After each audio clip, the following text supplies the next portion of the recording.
안녕하세요. 저는 김선영입니다. 올해 60이 됐어요. 정말 충격적인 제 이야기를 좀 들어주세요. 2년 전 일입니다. 저는 59이었고 남편 민철과 30년째 결혼 생활을 이어가고 있었어요.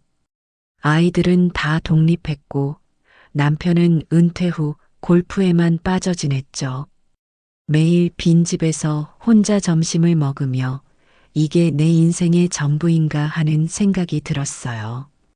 그런 어느 날 동네 문화센터 앞을 지나다가 인생 에세이 쓰기 강좌 포스터를 봤습니다.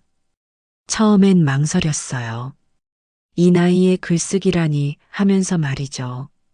하지만 매일 집과 마트만 오가는 삶이 너무 답답했어요. 그래서 용기를 내어 등록하게 됐습니다. 첫 수업날 구로구 문화센터 3층 강의실에 들어서는데 정말 떨렸어요. 20명 정도의 수강생들, 대부분 저와 비슷한 연배의 여성들이었죠. 그때 강단에 선 남자 강사가 말했습니다. 오늘부터 여러분의 인생을 다시 써보겠습니다. 60 중반쯤 되어 보이는 그분은 회색 머리를 단정히 빗어 넘기고 품격 있는 트위드 재킷을 입고 있었어요. 30년간 출판사에서 일했다고 하시더라고요. 말투부터 남달랐습니다. 바로 그분이 박진수 선생님이었어요. 지금 생각해보니 그때부터 운명이 시작된 것 같아요. 좋은 글은 기교가 아니라 진실함에서 나옵니다. 저는 수많은 원고를 보면서 깨달았어요.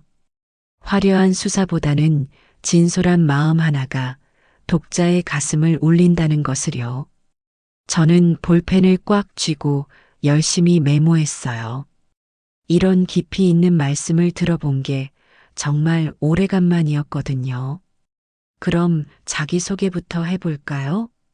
이름과 함께 왜 글쓰기를 배우려 하시는지도 간단히 말씀해 주세요. 한 명씩 돌아가며 소개하는 이야기들이 다 비슷했어요. 공허함을 채우고 싶어서, 새로운 시작을 위해 의미 있는 일을 하고 싶어서. 저도 크게 다르지 않았죠. 제 차례가 되었을 때 목소리가 약간 떨렸어요. 이런 자리가 익숙하지 않았거든요. 김선영입니다. 올해 59이고요. 지금까지 남편과 두 아이 뒷바라지만 하며 살아왔는데 이제는 제 자신의 이야기를 써보고 싶다는 생각이 들어서 왔습니다.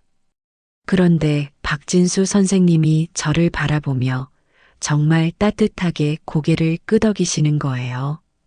정말 좋은 동기시네요. 자신을 돌아보고 정리하는 것, 그게 바로 글쓰기의 출발점입니다. 그분의 시선에 뭔가 특별한 관심이 담긴 것 같았어요. 다른 수강생들을 볼 때와는 다른 그런 시선이었죠. 수업이 끝나고 다른 분들이 하나둘 나가는데 박진수 선생님이 천천히 제게 다가오시는 거예요. 김선영 씨, 오늘 자기소개가 정말 인상적이었어요. 혹시 평소에 글을 써보신 경험이 있으신가요? 아니요, 전혀요. 일기도 제대로 써본 적이 없어서 괜찮을까 싶어 걱정이에요. 제가 수줍게 웃으며 대답했더니 선생님이 말씀하시더라고요. 전혀 걱정할 필요 없어요. 오히려 더 좋을 수도 있어요. 기존의 틀에 갇히지 않은 진실한 마음만 있으면 충분하거든요. 정말 격려가 되는 말씀이었어요. 제 얼굴이 밝아지는 게 느껴졌죠. 다음 시간까지 간단한 숙제가 있어요. 어린 시절 기억 중에서 가장 인상 깊었던 일 하나를 한 페이지 정도로 써오세요. 형식은 상관없어요. 그냥 그때의 기분, 생각들을 솔직하게 적어주시면 됩니다. 네, 알겠습니다. 열심히 해볼게요. 그때 두 사람의 시선이 마주쳤는데 박진수 선생님의 눈에는 정말 따뜻한 관심과 격려가 담겨 있었어요. 저는 괜히 얼굴이 뜨거워지는 걸 느꼈죠. 문화센터를 나서면서 저는 정말 이상한 기분이 들었어요. 언제부터였을까요? 누군가 제게 이렇게 진지한 관심을 보인 게. 남편 김민철은 요즘 은퇴 후 골프 동호회와 고등학교 동창회 모임에만 신경 쓰느라 저와 진지한 대화를 나눈 적이 언제였는지 기억조차 안 났거든요. 집에 돌아오니 예상대로 남편은 거실 소파에 누워 골프 중계를 보고 있었어요. 어디 갔다 와? 화면에서 눈을 떼지도 않고 던진 질문이었죠. 문화센터 글쓰기 수업 들었다고 아침에 말했잖아요. 아, 그래. 어땠어? 재미있던가? 네, 괜찮았어요. 강사님도 좋으시고. 제가 더 말하려고 했는데 남편은 이미 TV 화면에 골프공에만 집중하고 있더라고요. 저는 할 말을 삼키고 부엌으로 향했어요. 결혼 30년 언제부터 이렇게 서로에게 무관심해진 걸까 하는 생각이 들었죠. 그날 저녁 설거지를 하면서 박진수 선생님 말씀을 계속 곱씹었어요. 진실한 마음만 있으면 충분하다. 그 말이 왜인지 마음 깊숙이 박혔거든요. 오랫동안 잊고 있었던 저만의 목소리를 찾고 싶다는 갈망이 슬금슬금 고개를 들었어요. 그날 밤 저는 밤을 새워 글을 썼어요. 어린 시절 여름휴가를 보낸 시골 할머니 댁 이야기였죠. 새벽 5시면 어김없이 들려오던 빗자루질 소리. 창문으로 내다보며 지켜봤던 할머니의 구부정한 등과 성실한 손놀림. 그 모습에서 어린 제가 느꼈던 삶의 의미와 책임감을 글로 적어 내려갔어요. 일주일 후 수업 시간. 저는 밤새 정성스럽게 쓴 원고를 가방에 넣고 문화센터로 향했어요. 정말 가슴이 두근거렸죠. 오늘은 지난주 숙제로 내드린 어린 시절 에세이를 몇 분께서 발표해 주시겠어요? 김선영 씨부터 시작해 볼까요? 네, 저요? 당황했지만 박진수 선생님의 격려하는 눈빛에 용기를 냈어요. 김선영 씨 글을 제가 대신 읽어드리겠습니다. 선생님의 차분한 목소리가 교실에 울려 퍼졌어요. 할머니는 새벽 5시면 어김없이 일어나셔서 마당을 쓸었다. 빗자루질 소리에 눈을 뜬 나는 이불 속에서 창문으로 할머니를 바라보곤 했다. 구부정한 등, 하지만 한치의 흐트러짐도 없는 성실한 손놀림. 그 모습에서 8살 소녀였던 나는 무언가 중요한 것을 배웠다. 살아간다는 것의 의미를, 성실함이 주는 아름다움을. 제 글이 낭독되는 동안 다른 수강생들의 표정이 점점 진지해지는 게 보였어요. 어떤 분은 고개를 끄덕이기도 하고 어떤 분은 눈시울을 붉히기도 했죠. 정말 좋은 글이에요. 감정이 과장되지 않으면서도 진실하게 드러나 있어요. 이런 글이야말로 독자의 마음을 움직이는 글입니다. 박수가 터져 나왔어요. 제 얼굴이 환해지는 걸 느꼈죠. 이런 인정을 받아본 게 도대체 언제였는지 마음 한구석이 뜨거워졌어요. 수업이 끝난 후 박진수 선생님이 다시 제게 다가오셨어요. 선영 씨, 혹시 시간 되시면 커피 한 잔 어떠세요? 글쓰기에 대해 더 자세히 이야기해 드리고 싶어서요. 잠시 망설였어요. 결혼한 여자가 다른 남자와 단둘이 커피를 마신다는 게 조금 부담스러웠거든요. 하지만 그분의 진중한 표정과 순수한 관심을 보니 거절하기 어려웠어요. 네, 좋아요. 문화센터에서 도보로 5분 거리에 있는 작은 카페에 갔어요. 책과 향기라는 아담한 간판이 달린 곳이었죠. 창가 자리에 마주 앉으니 따뜻한 오후 햇살이 스며들었어요. 선영 씨는 지금까지 어떤 삶을 사셨어요? 오늘 글에서 느껴지는 그 깊이와 성숙함이 하루아침에 나온 건 아닐 텐데요. 별거 없어요. 그냥 평범한 주부 생활 뿐인걸요. 제가 겸손하게 말했더니 박진수 선생님이 고개를 저으시더라고요. 평범함 속에도 각자만의 특별함이 있어요.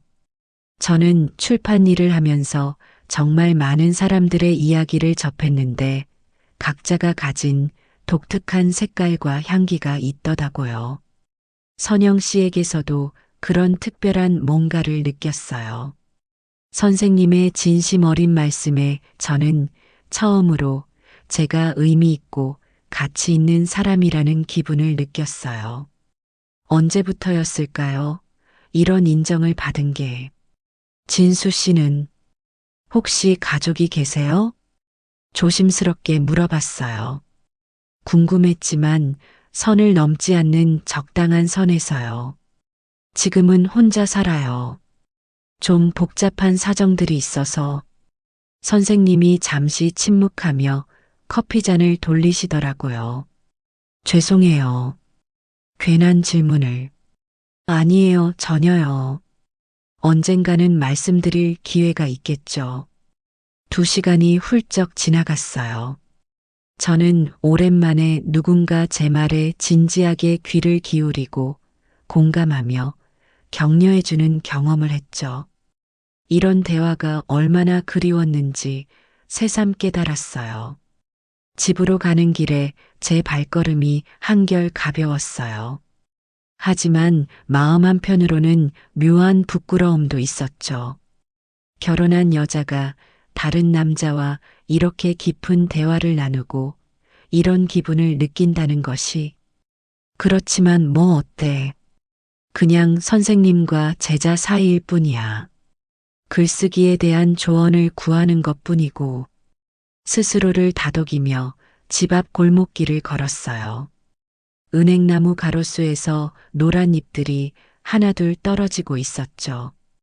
그런데 며칠 후 제 작은 행복이 산산조각 났어요. 동네 주민센터에 등본 떼러 갔다가 우연히 민원 창구에서 박진수 선생님을 발견한 거예요. 그분도 뭔가 서류를 발급받고 있었죠. 박진수님 맞죠? 주민등록 등본 여기 있습니다. 공무원이 서류를 건네며 무심코 던진 다음 말이 제 심장을 얼어붙게 만들었어요. 이혼 이력이 5번이나 되시네요. 혹시 혼인관계 증명서도 함께 필요하시면 따로 신청하셔야 해요. 5번의 이혼? 제 눈앞이 캄캄해졌어요. 재빨리 몸을 기둥 뒤로 숨기고 박진수 선생님이 서류를 받아나가는 모습을 지켜봤죠. 집에 돌아와 소파에 털썩 주저앉았어요. 머릿속이 하얘졌죠. 5번의 이혼이라니. 그동안의 따뜻한 관심, 진중한 대화, 격려와 인정이 모두 계산된 연기였던 걸까요? 하지만 지금은 나를 선택한 거잖아. 애써 부정적인 생각을 떨쳐내려 했어요. 과거는 과거일 뿐이다. 지금 제게 보여주시는 관심과 배려, 그 진실한 눈빛은 가짜일 리 없다. 그렇게 믿고 싶었어요. 그날 밤 잠 못 이루는 제 옆에서 남편은 시끄럽게 코를 골고 있었어요. 평생 한 여자만 바라보며 성실하게 살아온 남편이었죠. 하지만 왜 이렇게 허전할까요? 마음 한구석에서 불안이 스멀스멀 기어 올라왔어요. 5번의 이혼. 그건 단순한 우연이나 불운일 리 없었어요. 뭔가 문제가 있다는 뜻 아닐까요? 하지만 동시에 그분에 대한 감정을 부인할 수도 없었죠. 오랜만에 느낀 설렘과 인정받는 기쁨을. 내가 너무 성급했나? 아니면 정말 운명적인 만남인 걸까? 이불을 뒤집어 쓰고 눈을 꽉 감았어요. 내일 수업 시간에 그분을 어떻게 대해야 할지, 어떤 표정으로 마주봐야 할지, 답을 찾지 못한 채 새벽이 밝아왔어요. 지금 생각해보니 그때부터 제 조용했던 인생의 균열이 시작된 것 같아요.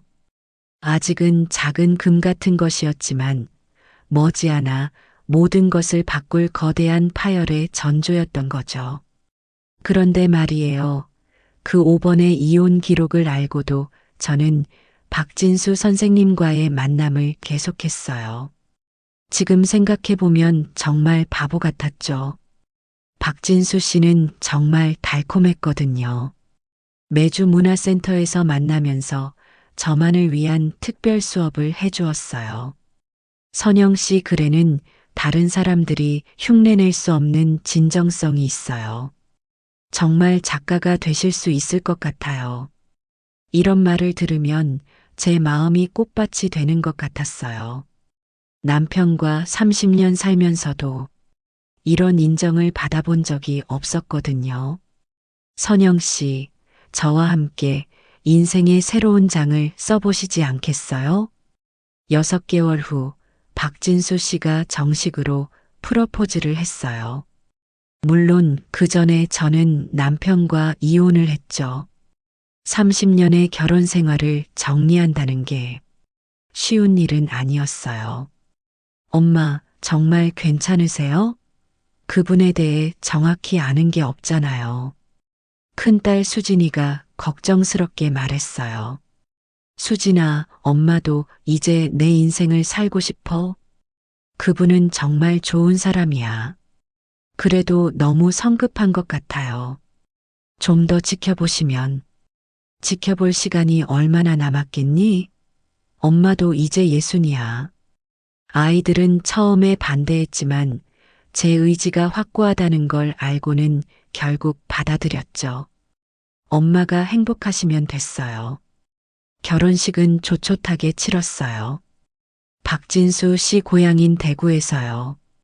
처음에는 서울에서 할까 했는데 박진수 씨가 대구가 좋겠다고 하시더라고요. 대구는 조용하고 살기 좋은 곳이야. 우리가 새로운 시작을 하기에 딱 좋을 것 같아.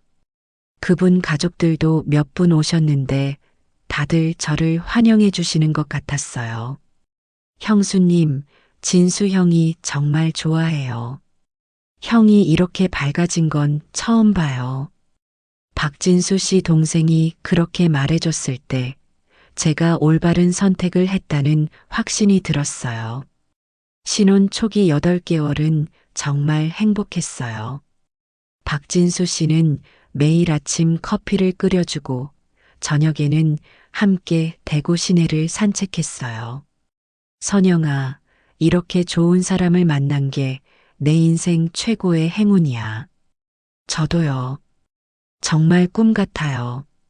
대구의 작은 아파트였지만 둘이서 하나하나 꾸며가는 보금자리가 너무 소중했어요. 박진수 씨는 집 근처 도서관에서 글쓰기 강의도 시작했고 저는 그분의 조교 역할을 하면서 새로운 취미도 생겼어요. 선영 씨 덕분에 수업이 훨씬 원활해져요. 도서관 직원분이 그렇게 말씀해 주실 때 정말 뿌듯했어요. 주말에는 함께 대구 근교로 나들이를 다니기도 했어요. 팔공산, 동화사, 수성못. 대구에 살면서 처음 가본 곳들이 많았는데 박진수 씨가 하나하나 안내해 주셨어요. 이 길은 내가 어릴 때 자주 다녔던 곳이야. 너와 함께 걸으니까 더 특별하네. 그런 말을 들으면 마음이 따뜻해졌어요. 박진수 씨는 요리도 잘했어요. 주말이면 직접 시장에 가서 장을 보고 와서 맛있는 음식을 해줬어요. 와, 여보 요리 정말 잘하시네요. 어디서 배우셨어요? 혼자 오래 살다 보니 자연스럽게 배우게 됐지. 이제는 선영이를 위해서 더 맛있게 만들어야지. 그런데 결혼한 지 1년이 지날 무렵부터 조금씩 이상한 일들이 생기기 시작했어요. 먼저 박진수 씨의 생활 패턴이 바뀌었어요. 예전에는 규칙적이었는데 갑자기 늦게 들어오는 날이 많아졌어요. 여보, 오늘 왜 이렇게 늦었어요? 도서관 일이 좀 복잡해서 미안해. 그럴 때마다 표정이 어딘가 어색했어요.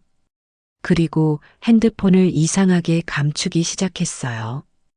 예전에는 테이블 위에 그냥 두었는데 언제부터인가 항상 뒤집어 놓거나 가방에 넣어두더라고요. 여보, 핸드폰 왜 뒤집어 놓으세요? 그냥 습관이야. 화면이 너무 밝아서. 그리고 화장실에서 통화하는 일이 많아졌어요.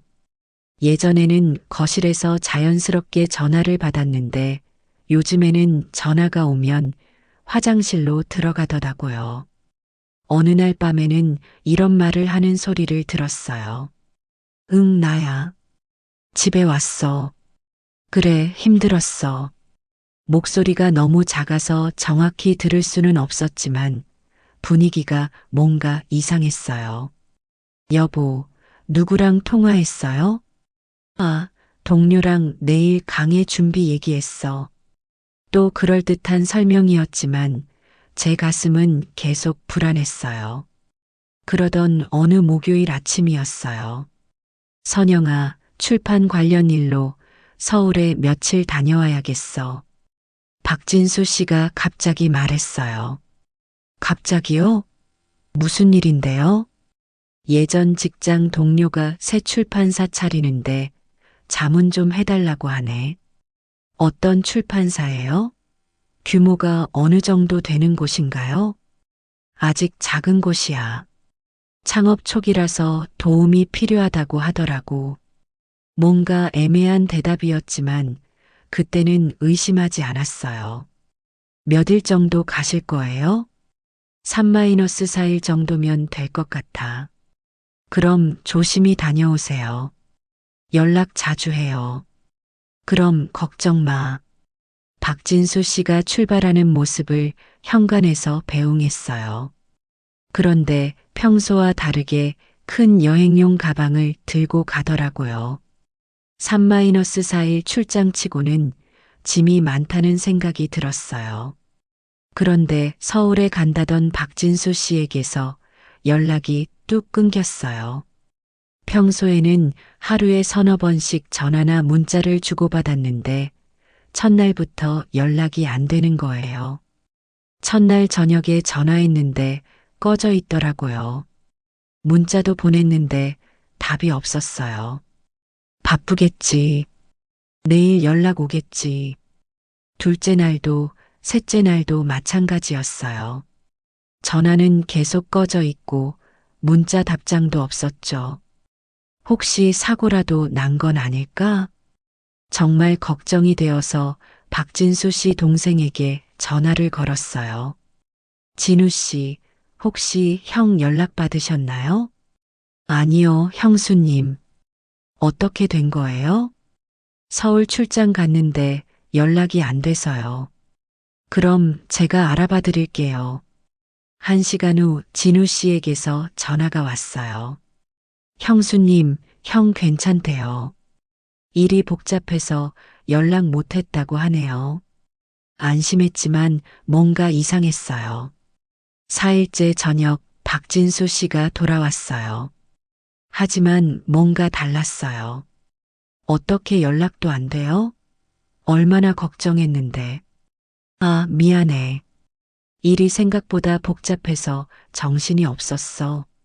말은 그렇게 했지만 평소 같으면 저를 안아주며 보고 싶었어라고 말했을 텐데 그날은 그냥 지나쳐서 샤워하러 들어가더라고요. 그리고 짐에서 나는 냄새가 이상했어요. 달콤하고 여성스러운 향수 냄새였어요. 여보, 새 향수 샀어요? 응, 향수? 아니야, 안 샀어. 그럼 이 냄새는 뭐예요? 글쎄, 뭔지 모르겠는데. 호텔이나 택시에서 옮아온 냄새 아닐까? 설명은 그럴듯했지만 뭔가 석연치 않았어요. 며칠 후 더 이상한 걸 발견했어요. 박진수 씨 양복 주머니에서 영수증이 나온 거예요. 백화점 명품 매장 영수증이었는데 여성용 핸드백 300만 원짜리였어요. 여보, 이게 뭐예요? 영수증을 들고 박진수 씨에게 물었어요. 아, 그거 선물이야. 선물이요? 누구 선물인데요? 잠시 망설이던 박진수 씨가 말했어요. 사실은 딸이 있어. 딸이요? 처음 듣는 얘기인데요. 미안, 미리 말 안 해서. 전 부인 중 한 명과 사이에 딸이 하나 있어. 결혼 전에 자녀가 있다는 말은 한 번도 안 했거든요. 몇 살인데요? 어디 살고 있어요? 30. 아니 35인가. 서울에서 혼자 살고 있어.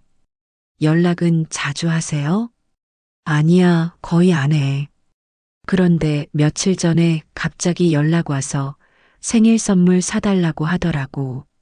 말할 때마다 내용이 조금씩 달라지는 것 같았어요. 그 후로 박진수 씨의 출장이 잦아졌어요. 한 달에 두세 번씩 서울에 간다고 했어요.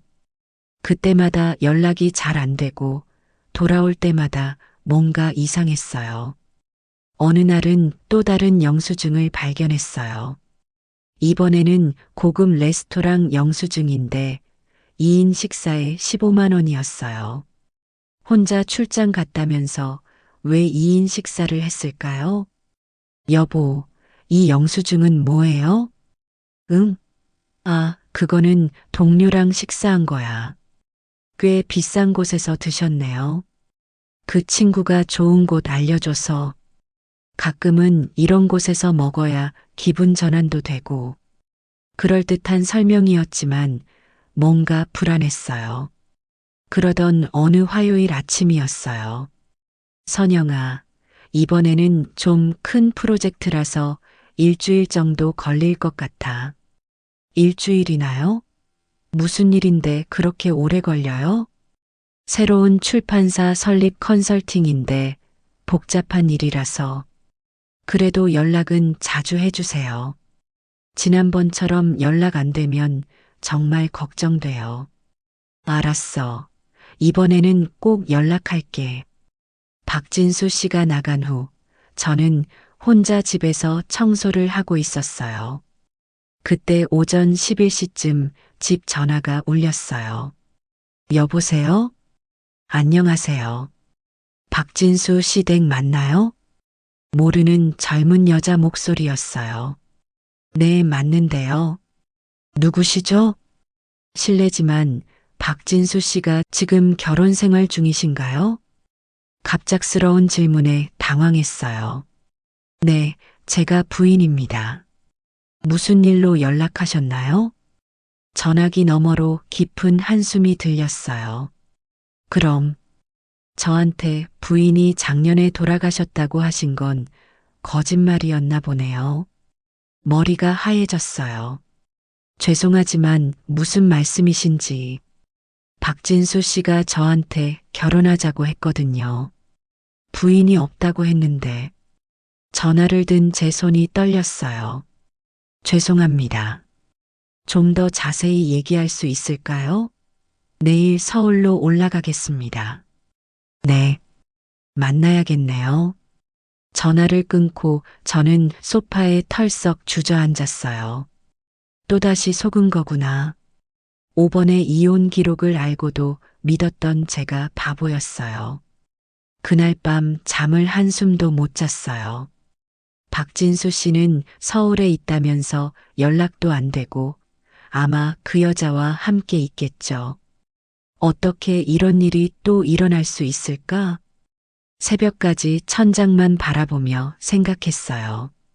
한 가지는 확실했어요. 이번에는 끝까지 진실을 밝혀내겠다는 것이요. 김미영 씨와 만나기로 한 다음 날, 저는 새벽부터 잠이 깼어요. 가슴이 두근거리고 머릿속이 복잡했죠. 도대체 어떤 이야기를 듣게 될까요? 오전 9시 KTX를 타고 서울로 향했어요. 기차 안에서도 계속 생각했어요. 혹시 김미영 씨가 거짓말을 하는 건 아닐까? 박진수 씨를 모함하려고 하는 건 아닐까? 하지만 전화에서 들었던 그분 목소리는 정말 진실하게 들렸거든요. 서울역에 도착해서 김미영 씨와 만나기로 한 카페로 향했어요. 라움이라는 조용한 곳이었죠. 카페에 들어서자마자 김미영 씨를 알아볼 수 있었어요. 생각했던 것보다 훨씬 단정하고 지적인 분이었어요. 키도 크고 옷차림도 세련됐고요. 정말 출판사를 운영할 만한 분 같았어요. 선영 씨 맞으시죠? 저 김미영입니다. 그분이 먼저 일어나서 인사했을 때 저는 복잡한 감정이 들었어요. 미운 마음도 있었지만 한편으로는 같은 피해자라는 동질감도 느꼈거든요. 네, 안녕하세요. 이렇게 만나게 되어서 어떤 말을 해야 할지 모르겠네요. 저도 마찬가지예요. 정말 죄송해요. 김미영 씨 눈에 눈물이 고였어요. 진짜 몰랐던 것 같았어요. 아니에요. 미영 씨도 모르고 당한 거잖아요. 오히려 연락 주셔서 고마워요. 우리는 조용한 구석자리에 앉아서 이야기를 시작했어요. 박진수 씨가 정말 부인이 돌아가셨다고 했나요? 네. 작년 가을에 암으로 돌아가셨다고 했어요. 그래서 혼자 살면서 너무 외롭다고. 저도 혼자 사는 처지라 공감이 많이 됐거든요. 김미영 씨가 가방에서 사진 한 장을 꺼냈어요. 박진수 씨와 함께 찍은 사진이었어요. 제주도 바다를 배경으로 두 사람이 다정하게 서 있었죠. 이건 언제 찍으신 거예요? 한 달 전이에요. 박진수 씨가 제주도로 여행을 가자고 하셔서 2박 3일 갔었거든요. 2박 3일 제주도 여행? 그때 박진수 씨가 저한테는 서울에서 중요한 미팅이 있다고 했었는데 제 표정을 본 김미영 씨가 더 자세히 설명했어요. 처음엔 정말 일 때문에 오신 줄 알았어요. 저희 출판사가 작년에 어려움을 겪고 있었는데 박진수 씨가 정말 좋은 조언들을 해주셨거든요. 마케팅 전략부터 유통까지 전문적인 도움을 받았어요. 그럼 언제부터 개인적인 관계가 된 건가요? 2달쯤 지나면서부터요. 저를 저녁 식사에 초대하시더니 점점 개인적인 얘기를 하시기 시작했어요. 외롭다고, 혼자 사는 게 힘들다고. 김미영 씨가 또 다른 사진을 보여줬어요. 고급 레스토랑에서 찍은 것 같았어요. 이건 첫 데이트 때 찍은 거예요. 박진수 씨가 정말 신사적이었거든요. 나이 차이가 있어도 전혀 부담스럽지 않게 대해주셔서 미영 씨, 혹시 박진수 씨가 다른 여자들도 만나고 있다고 생각하세요? 김미영 씨가 잠시 망설이더니 고개를 끄덕였어요. 사실은 의심스러운 부분이 있었어요. 가끔 다른 여자 이름으로 전화가 오거든요. 영희, 경숙 이런 이름들이었는데 그럴 때마다 사업상 만나는 사람이라고 하시더라고요. 제 머리가 띵해졌어요. 박진수 씨가 저뿐만 아니라 김미영 씨, 그리고 또 다른 여자들까지 동시에 만나고 있었다는 얘기잖아요. 미영 씨, 박진수 씨가 미영 씨한테 돈을 요구한 적은 없나요? 직접적으로는 아니지만 제 출판사 운영이 어렵다고 하니까 운영비 명목으로 500만 원을 빌려가셨어요. 곧 갚겠다고 하시면서요. 500만 원까지 빌려갔다고요? 이제 확실해졌어요. 박진수 씨는 완전한 사기꾼이었던 거예요. 저희 집에서도 생활비 통장에서 돈이 조금씩 사라지고 있었거든요. 처음엔 제가 깜빡한 줄 알았는데, 얼마나요? 한 달에 100만 원 정도씩? 6개월이면 600만 원 정도 되겠네요. 김미영 씨가 충격을 받은 표정으로 저를 바라봤어요. 그럼 저희가 박진수 씨한테 준 돈만 1,100만 원이 넘는 거네요. 그렇네요. 게다가 제 앞으로 카드 빚도 있을 거예요. 2시간 정도 대화를 나눈 후 저희는 결론을 내렸어요. 박진수 씨를 정면으로 추궁해야 한다는 것이요. 선영 씨, 저도 대구로 내려가서 박진수 씨와 직접 얘기하고 싶어요. 정말요? 그럼 같이 가시겠어요? 네. 이 문제를 제대로 해결해야죠. 그리고 다른 피해자들도 있을 수 있잖아요. 김미영 씨 말이 맞았어요. 영희, 경숙 등 다른 이름들도 있다고 했으니까요. 그날 저녁 저희는 함께 대구로 내려왔어요. 김미영 씨는 제 집 근처 모텔에 방을 잡았고 다음날 박진수 씨가 돌아오면 함께 얘기하기로 했죠. 그런데 집에 도착해서 깜짝 놀랐어요. 박진수 씨가 벌써 돌아와 있었거든요. 일주일간 출장 간다고 했는데 3일 만에 돌아온 거예요. 선영아, 벌써 왔어? 일찍 끝나서 들어왔어. 박진수 씨가 태연하게 말했지만 제 눈에는 뭔가 당황하는 기색이 보였어요. 일이 일찍 끝났다고요? 일주일 걸린다면서요? 계획이 바뀌었어. 다음 주에 다시 가야 할 것 같고, 또 거짓말이네요.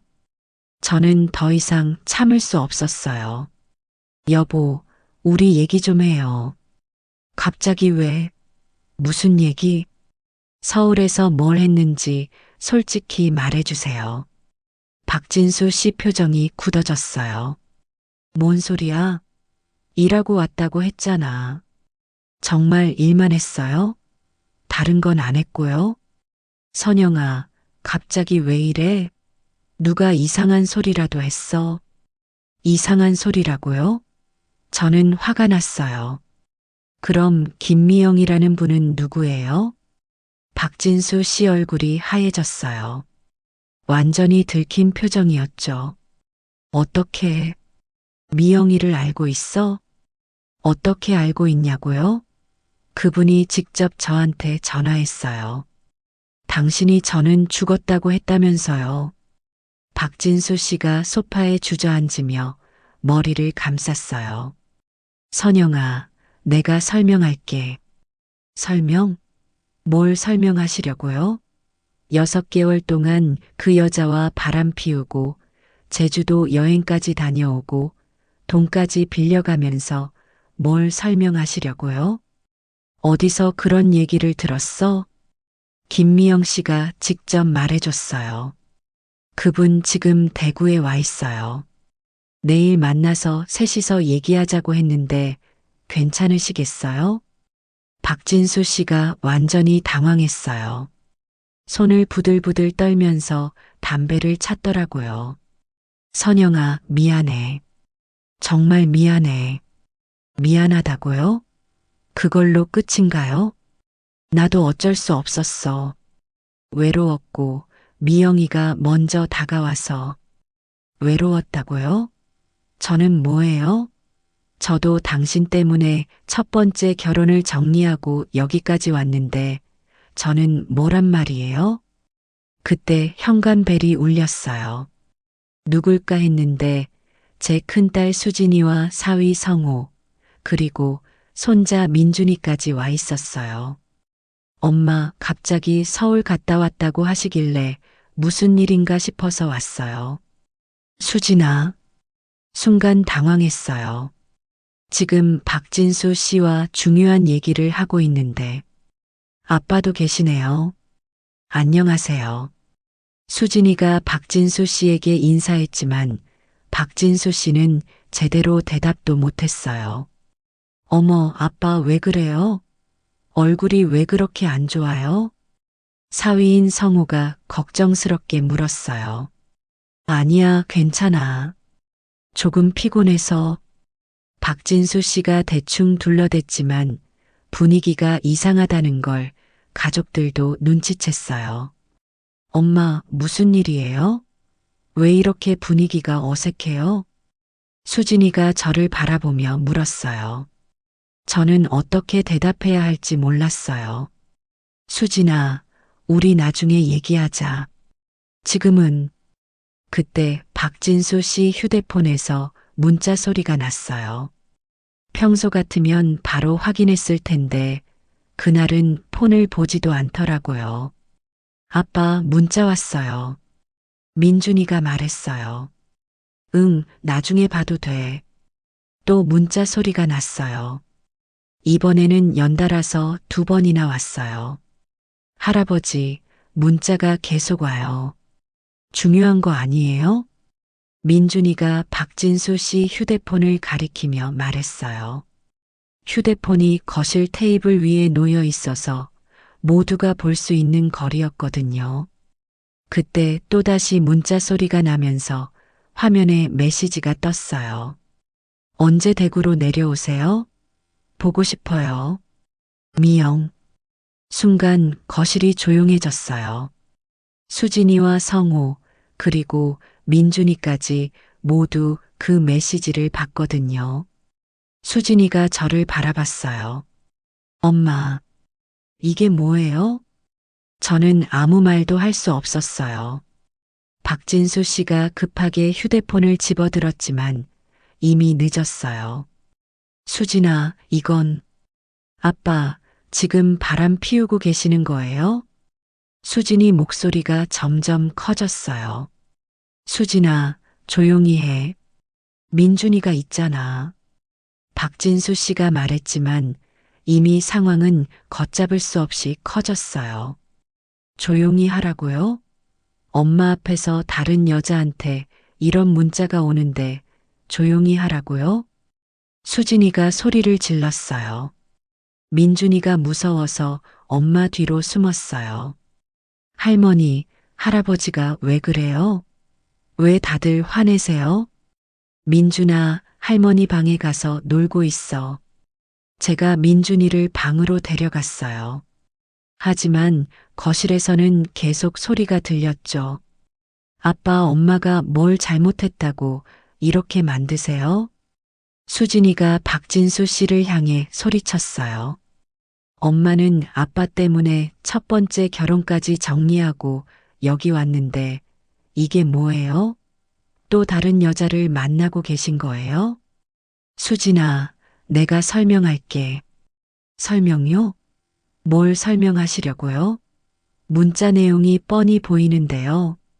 성우가 수진이를 말리려고 했어요. 수진아, 일단 진정해. 민준이가 무서워하잖아. 아니에요, 오빠. 이건 그냥 넘어갈 수 있는 일이 아니에요. 엄마를 봐요. 수진이가 저를 가리키며 말했어요. 저는 정말 참담했어요. 그때 또 문자가 왔어요. 진수 오빠, 왜 연락이 안 돼요?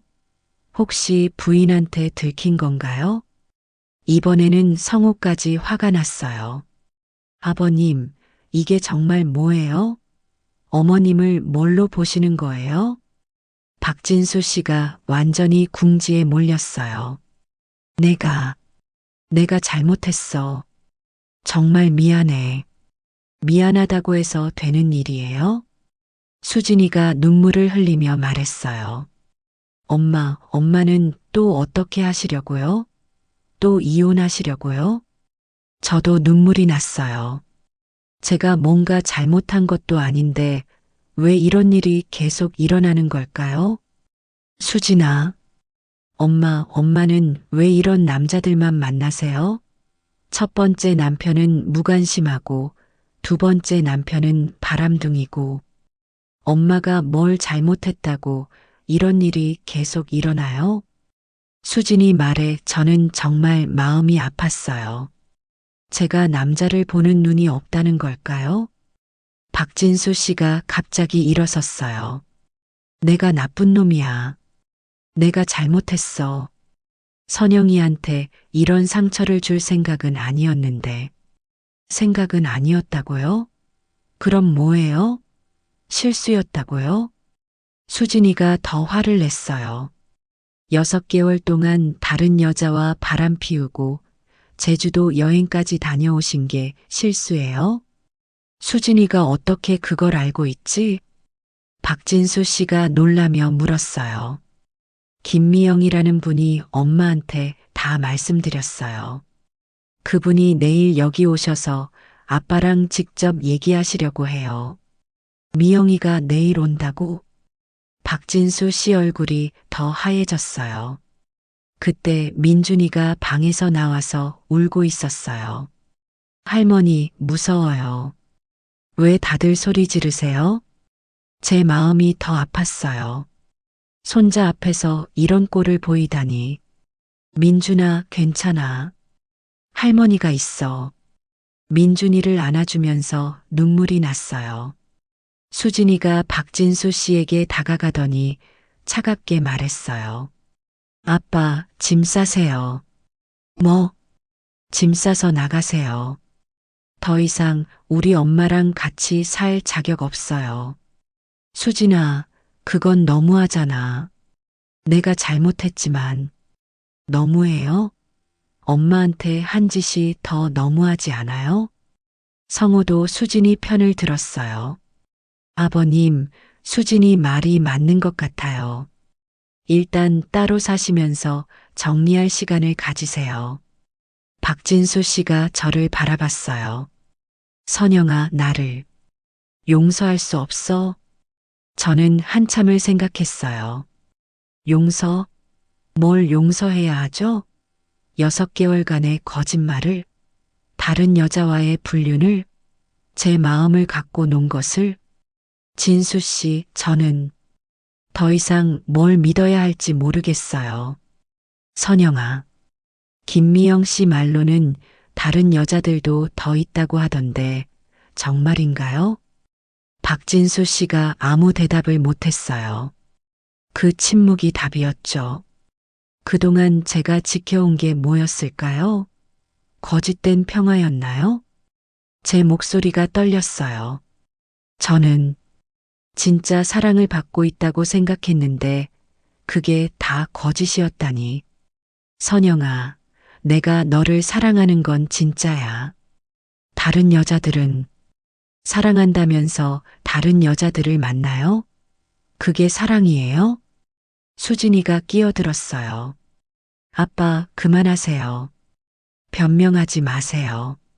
엄마 더 상처 주지 마시고 그냥 나가세요. 진수 씨가 한참을 서 있더니 결국 침실로 들어가서 짐을 싸기 시작했어요. 30분 후 진수 씨가 큰 가방 2개를 들고 현관에 섰어요.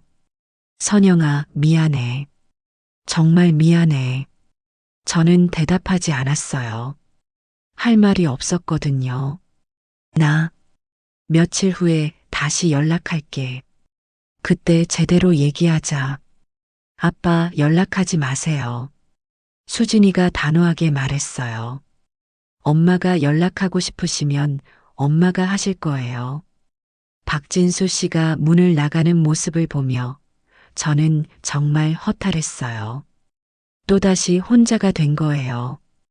60대에 2번째 이혼을 하게 된 거죠.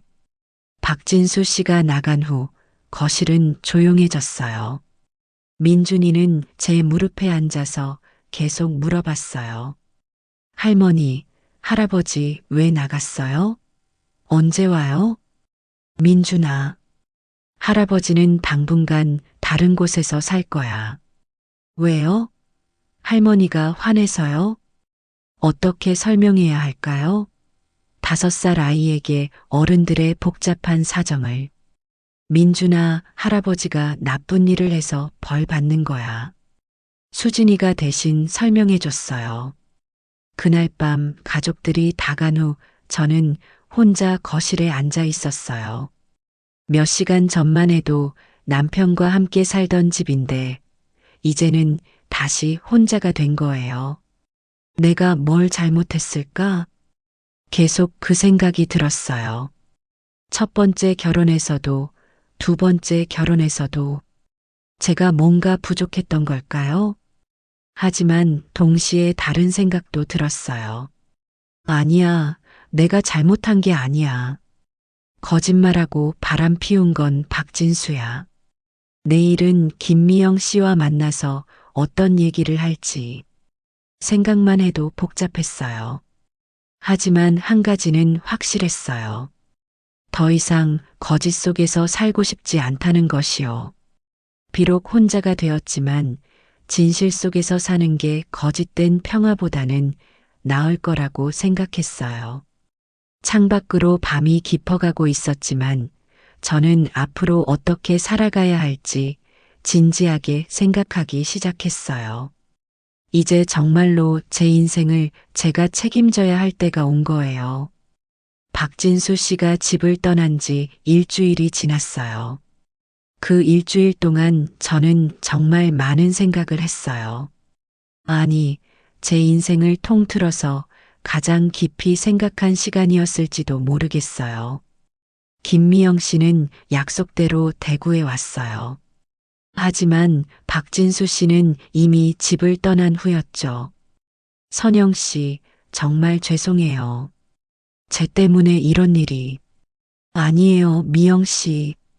오히려 고마워요. 미영 씨가 연락 안 해줬으면 저는 계속 속고 살았을 거예요. 김미영 씨와 카페에서 마지막 대화를 나눴어요.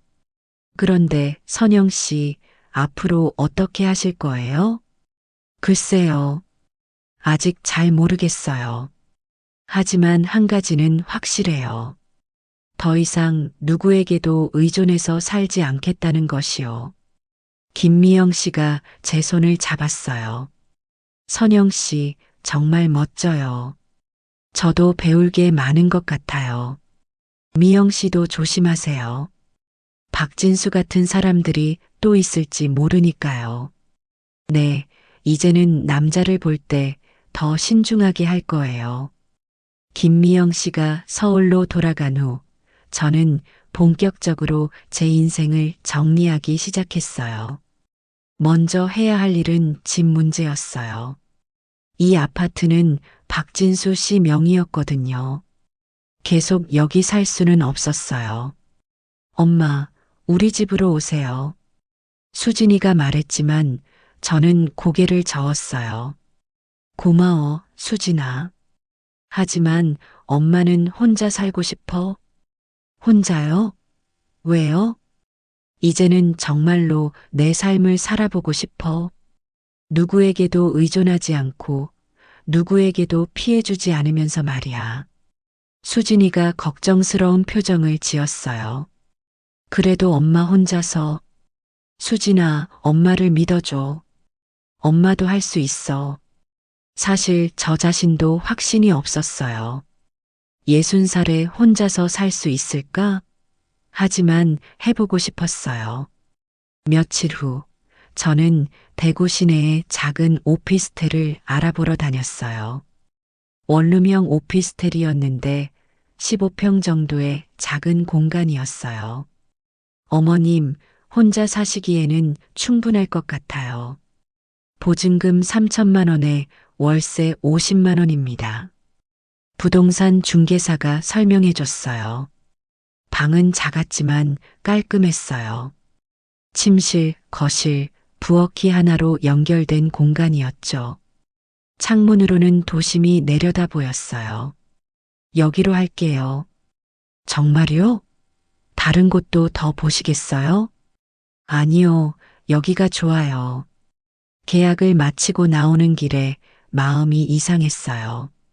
두렵기도 했지만 동시에 설레기도 했어요. 내가 정말 혼자 살 수 있을까? 이사는 일주일 후에 했어요. 짐이 많지 않았어요. 박진수 씨와 함께 살면서 산 가구들은 대부분 두고 왔거든요. 제가 가져간 건 개인 물건들과 책, 그리고 옷가지 정도였어요. 엄마, 정말 괜찮으세요? 수진이가 이사 날까지 와서 도와줬어요. 괜찮아. 오히려 홀가분해. 정말로 홀가분했어요. 민철과 이혼할 때는 이렇게 느끼지 못했거든요. 그때는 박진수 씨라는 의지할 곳이 있었으니까요. 하지만 이번에는 달랐어요. 정말로 아무것도 없는 상태에서 시작하는 거였어요. 첫날 밤 작은 오피스텔에 혼자 앉아 있었어요. 너무 조용해서 이상할 정도였어요. 이제 정말 혼자구나. 외롭다는 생각이 들면서도 동시에 자유롭다는 느낌도 들었어요. 냉장고는 비어 있었고 저녁을 먹으려면 밖에 나가야 했어요. 집 근처 작은 식당에 가서 김치찌개를 시켰어요. 혼자세요? 식당 사장님이 물었어요. 네, 혼자요. 음식 많이 드릴게요. 따뜻한 김치찌개를 먹으면서 눈물이 났어요. 왜 울고 있는지 저도 잘 몰랐어요. 슬퍼서인지 아니면 후련해서인지. 며칠이 지나면서 혼자 사는 생활에 조금씩 익숙해졌어요.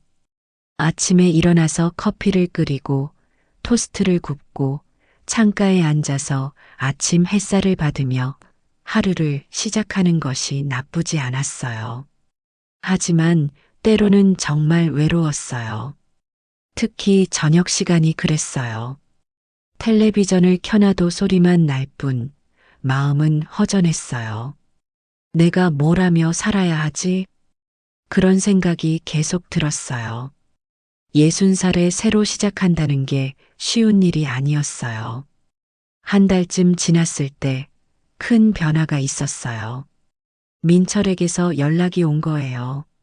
선영아, 나야. 웬일로 연락했어? 수진이한테 들었어. 박진수하고 헤어졌다면서? 응. 많이 힘들지? 민철 목소리에 걱정이 섞여 있었어요. 괜찮아. 선영아. 우리 다시 시작해보는 게 어떨까? 순간 말문이 막혔어요. 민철이 다시 돌아오자고 하다니. 무슨 소리야? 나도 혼자 살아보니까 알겠더라. 내가 얼마나 소중한 사람이었는지. 미안했어, 선영아. 30년 결혼 생활에서 한 번도 들어본 적 없는 말이었어요. 다시 시작하자. 이번에는 정말 잘해볼게. 마음이 흔들렸어요. 혼자 사는 게 외로웠거든요. 민철과 다시 돌아간다면 적어도 외롭지는 않을 거예요. 하지만 잠시 후 저는 고개를 저었어요. 미안해. 안 될 것 같아. 왜? 우리 30년을 함께 살았잖아. 그래서 더 안 돼. 30년 살면서 너는 한 번도 나를 진짜로 봐준 적이 없었어. 나는 그냥 집안일 하는 사람, 밥 해주는 사람이었지. 선영아, 내가 바뀔게. 사람은 쉽게 바뀌지 않아. 나도 이제 바뀌었고, 어떻게 바뀌었다는 거야? 이제는 나를 위해서 살고 싶어. 누군가의 부인이 아니라 김선영이라는 한 사람으로 살고 싶어. 전화를 끊고 나서 한참을 앉아 있었어요. 민철의 제안을 거절한 게 맞는 걸까요? 하지만 마음 깊은 곳에서 확신이 들었어요. 제가 한 선택이 옳다는 것을요. 그 후로 더욱 적극적으로 새로운 삶을 개척하기 시작했어요. 먼저 일을 찾기 시작했어요. 60살에 새로 취업한다는 게 쉽지 않았지만 포기하고 싶지 않았어요. 어머님 나이가 경력은 많아요. 30년간 주부로 살면서 온갖 일을 다 해봤거든요. 면접에서 당당하게 말했어요. 한 달 정도 지나서 드디어 일자리를 찾았어요. 작은 카페에서 파트타임으로 일하는 거였어요. 어서 오세요. 첫 출근 날 손님들을 맞이하며 인사했어요. 오랜만에 하는 사회생활이었어요. 카페 사장님은 50대 여성분이었는데 정말 좋은 분이었어요. 선영 씨, 일 정말 잘하시네요. 손님들도 선영 씨를 좋아해요. 감사해요. 일하는 게 이렇게 즐거운 줄 몰랐어요. 정말이었어요. 손님들과 대화하고 커피를 만들고 카페를 정리하는 모든 일이 즐거웠어요. 특히 혼자 오는 손님들과 이야기하는 게 좋았어요. 사모님, 혼자 사세요? 단골 할머니가 물었어요. 네, 혼자 살아요. 외롭지 않으세요? 처음에는 외로웠는데 이제는 괜찮아요. 오히려 자유로워서 좋아요. 정말요? 저도 남편 돌아가신 후에 혼자 사는데 적응이 안 돼서 혼자 사는 것도 익숙해지면 나쁘지 않아요. 아무도 눈치 안 보고 하고 싶은 일 할 수 있어서요. 그런 대화들이 저에게도 위로가 되었어요. 일을 시작한 지 석 달쯤 지났을 때 제 인생에 또 다른 변화가 생겼어요. 카페에 자주 오는 손님 중에 박 선생님이라는 분이 계셨어요. 70대 초반 정도로 보이는 남성분이었는데 항상 책을 들고 와서 조용히 커피를 마시며 독서를 하셨어요. 무슨 책 읽고 계세요? 어느 날 제가 커피를 가져다 드리면서 물었어요. 철학책이에요. 노년의 삶에 대한 내용이고요. 철학책이요? 어려우실 텐데. 나이 들수록 이런 책이 위로가 돼요. 인생의 의미 같은 것들을 생각하게 되거든요. 박 선생님은 퇴직한 대학 교수였어요. 부인을 5년 전에 먼저 보내고 혼자 사신다고 했어요. 선영 씨는 언제부터 여기서 일하세요? 석 달 됐어요. 전에는 뭘 하셨어요? 주부였어요. 그냥 평범한. 주부라고 평범한 건 아니에요. 한 가정을 지켜낸다는 건 정말 대단한 일이죠. 박 선생님 말씀에 위로가 되었어요. 지금은 혼자 사세요? 네, 혼자 살아요. 어떠세요? 혼자 사는 게 처음엔 어려웠는데 이제는 좋아요. 제가 원하는 대로 살 수 있어서요. 박 선생님이 미소를 지으셨어요. 그 마음 잘 알겠어요. 저도 처음엔 외로웠는데 이제는 혼자만의 시간이 소중하더라고요. 박 선생님과 이야기를 나누다 보니 혼자 사는 것에 대한 두려움이 많이 줄어들었어요. 6개월이 지나면서 저는 완전히 다른 사람이 되어 있었어요. 아침에 일어나면 제가 하고 싶은 일들을 계획했어요. 카페에서 일하고 퇴근 후에는 근처 도서관에 가서 책을 읽었어요. 주말에는 혼자 영화를 보러 가거나 전시회에 갔어요. 처음엔 혼자 하는 모든 일이 어색했는데 이제는 자연스러워졌어요. 엄마, 정말 많이 변하셨네요. 수진이가 한 달에 한 번씩 찾아왔는데 올 때마다 그런 말을 했어요. 어떻게 변했는데? 밝아지셨어요. 그리고 자신감이 생기신 것 같아요. 정말? 네. 예전에는 항상 누군가 눈치를 보시는 것 같았는데 이제는 당당해 보여요. 수진이 말이 맞았어요. 저도 느낄 수 있었거든요. 1년이 지났을 때 저는 정말 큰 결심을 했어요. 카페 사장님이 다른 지역으로 이사를 가게 되면서 카페를 넘기겠다고 하신 거예요. 선영 씨, 혹시 관심 있으세요?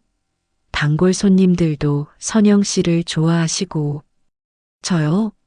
카페를 운영한다고요? 네. 물론 쉬운 일은 아니지만 선영 씨라면 할 수 있을 것 같아요. 그날 밤 잠을 못 잃었어요. 60살에 사업을 시작한다고요? 말도 안 되는 일 같았어요. 하지만 다음 날 아침 거울을 보며 결심했어요. 해보자. 수진이한테 상의했어요. 엄마, 정말이요? 카페를요? 응. 어때? 엄마라면 할 수 있을 것 같아요. 요즘 엄마 보면 뭐든지 할 수 있을 것 같거든요. 수진이의 지지를 받고 저는 카페를 인수했어요. 선영의 카페라고 이름을 지었어요. 개업 첫날 박 선생님이 축하 꽃다발을 들고 오셨어요. 선영 씨, 축하해요. 정말 대단해요. 감사해요. 떨려서 어쩔 줄 모르겠어요. 괜찮아요. 선영 씨라면 잘할 수 있어요. 그날 많은 단골 손님들이 축하하러 와주셨어요. 사장님, 앞으로 잘 부탁드려요. 사장님이라고 불리는 게 신기하면서도 뿌듯했어요. 저녁에 혼자 카페를 정리하면서 지난 2년을 돌아봤어요. 박진수 씨에게 속아서 결혼했던 일, 그 거짓말들이 밝혀지면서 무너진 일, 혼자 나와서 오피스텔에서 살기 시작한 일, 카페에서 일하게 된 일, 그리고 이제 카페 사장이 된 일까지. 정말 많은 일이 있었네. 하지만 후회되지 않았어요. 오히려 이 모든 일들이 저를 더 강하게 만들어준 것 같았어요. 그때 카페 문이 열렸어요. 박 선생님이셨어요. 아직 안 가셨네요? 네, 정리하고 있었어요. 혼자 하시기 힘들 텐데. 괜찮아요. 제가 선택한 일이니까요. 박 선생님이 의자에 앉으시더니 말씀하셨어요. 선영 씨, 정말 멋져요. 이 나이에 새로운 도전을 한다는 게 쉽지 않은데. 저도 처음엔 무서웠어요. 하지만 해보니까 할 수 있더라고요. 그런 마음이 중요해요. 나이는 숫자일 뿐이에요. 문득 2년 전에 제가 생각났어요. 박진수 씨에게 의존하며 살던 그때와 지금의 제가 얼마나 달라졌는지. 선생님, 제가 많이 변했나요? 네, 정말 많이요. 처음 봤을 때는 조금 위축되어 보이셨는데 지금은 완전히 다르세요. 어떻게 다른데요? 자신만의 길을 당당하게 걸어가는 분 같아요. 그 말을 들으니까 정말 뿌듯했어요. 그날 밤 오피스텔로 돌아가서 거울을 봤어요. 2년 전에 제가 아니었어요. 눈빛이 달랐어요. 더 밝고 더 단단해 보였어요. 이제 정말로 내가 되었구나. 60살에 찾은 진짜 자아였어요. 다음 날 아침 카페로 출근하면서 마음이 한결 가벼웠어요. 안녕하세요, 사장님. 단골 손님이 반갑게 인사해 주셨어요. 네, 안녕하세요. 밝게 대답하는 제 목소리에서 자신감이 느껴졌어요. 이제 저는 누구의 부인도 아니고 누구의 엄마도 아닌 그냥 김선영이었어요. 그리고 그게 정말 좋았어요. 여러분, 제 이야기 어떠세요? 60살에도 새로운 시작이 가능하다는 걸 제가 보여드린 것 같아요. 물론 쉽지는 않았어요. 때로는 외롭고, 때로는 무서웠어요. 하지만 그 모든 것들을 이겨내고 나니까 정말 자유로워졌어요. 더 이상 누구에게도 속지 않아요. 그리고 누구에게도 의존하지 않아요. 제 삶을 제가 책임지고 제가 원하는 대로 살아가고 있어요. 거짓된 관계에서 벗어나서 진짜 저 자신을 찾은 것 말이에요. 카페 사장이 된 지 6개월이 지났을 때 저는 현실의 벽에 부딪혔어요.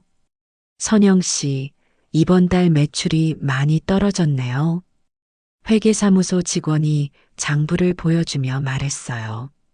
코로나 여파로 손님들이 줄어들었고 임대료와 재료비는 계속 올랐거든요. 어떻게 해야 할까요?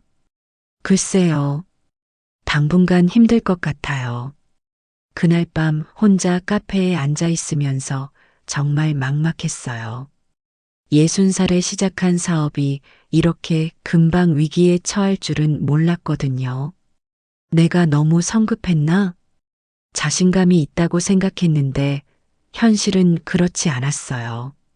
며칠 후 김미영 씨에게서 연락이 왔어요. 선영 씨, 안녕하세요. 오랜만이네요. 아, 미영 씨, 잘 지내셨어요? 네. 그런데 혹시 박진수 씨 연락 받으신 적 있으세요? 아니요, 전혀요. 왜요? 저한테 또 연락이 와서요. 다시 만나자고. 마음이 복잡해졌어요. 박진수 씨가 또 다른 사람을 속이려고 하는 건가요? 미영 씨, 절대 만나지 마세요. 그 사람은 변하지 않을 거예요. 네, 알고 있어요.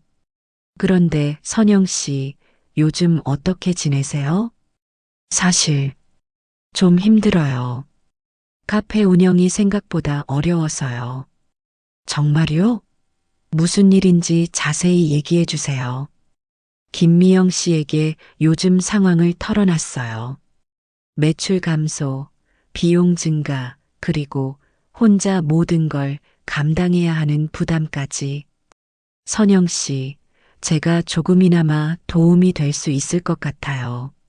어떻게요?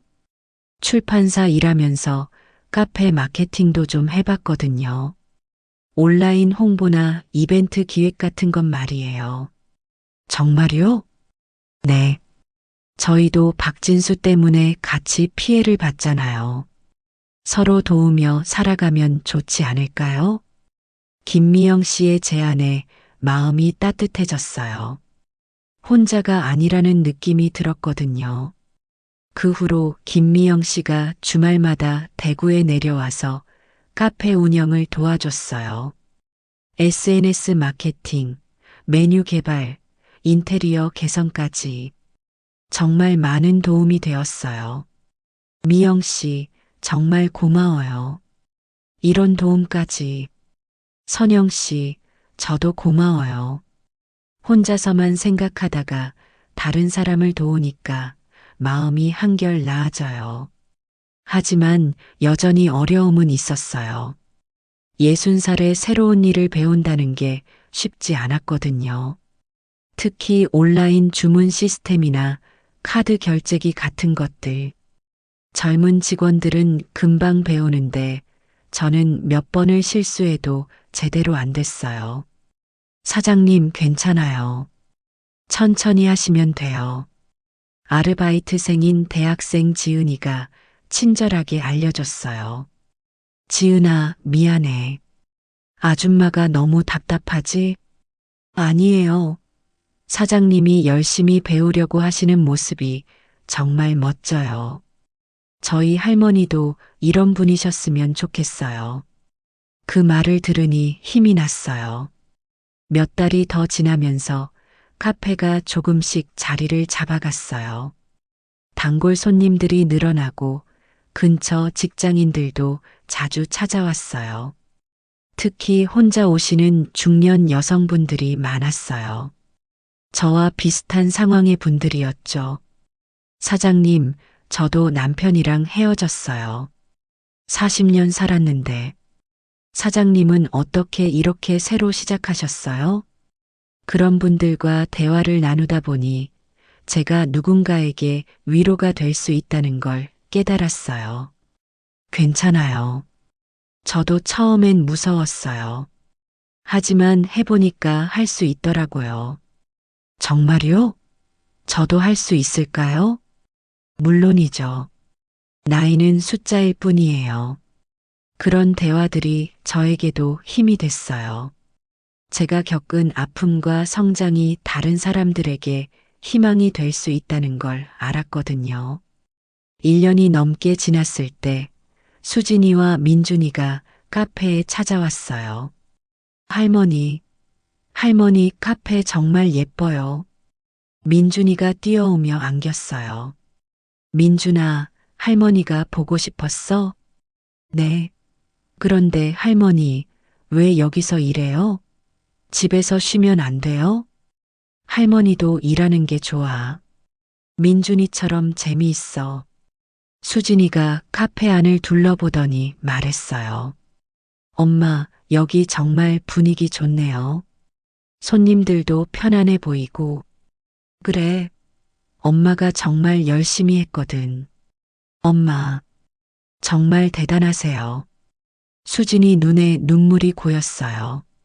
왜 울어, 수진아? 엄마가 너무 멋져서요.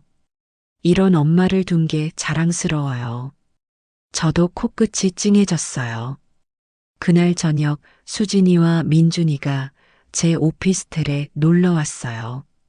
15평짜리 작은 집이었지만 제가 하나하나 꾸민 공간이었어요. 할머니, 여기가 할머니 집이에요? 응, 할머니 혼자 사는 집이야. 민준이가 이곳저곳을 구경하더니 소파에 앉아서 말했어요. 엄마, 이 집은 작아도 따뜻해요. 순간 눈물이 차올랐어요. 아이의 순수한 말 한마디가 가슴 깊이 와 닿았거든요. 정말 민준이가 그렇게 느끼니까 할머니도 기뻐. 수진이도 주위를 둘러보며 말했어요. 엄마, 정말 잘 꾸미셨네요. 아늑하고 엄마 같아요. 엄마 같다니? 네. 따뜻하고 편안한 느낌이요. 그날 밤 수진이와 민준이가 간 후 혼자 앉아 있으면서 많은 생각이 들었어요. 예전에는 큰 아파트에서 살았어요. 민철과의 30년, 박진수 씨와 2년.